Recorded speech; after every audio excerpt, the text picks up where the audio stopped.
उपमुख्यमंत्री अजित पवार यांच्या कोल्हापूर येथील प्रशासकीय आढावा बैठकीला जिल्हाधिकारी कार्यालय परिसरातील महाराणी ताराराणी सभागृहात सुरुवात झाली आहे.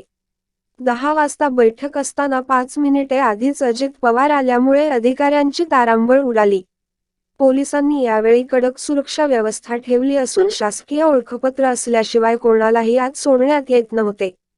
आज या आढावा बैठकीमध्ये प्रामुख्याने अंबाबाई तीर्थक्षेत्र विकास आराखडा, ज्योतिबा विकास आराखडा यासह पंचगंगा प्रदूषण निर्मूलन आराखड्यावर अधिक चर्चा होण्याची शक्यता असून कदाचित अजित पवार हे कोल्हापूरसाठी मोठी घोषणा करण्याची शक्यता व्यक्त होत आहे.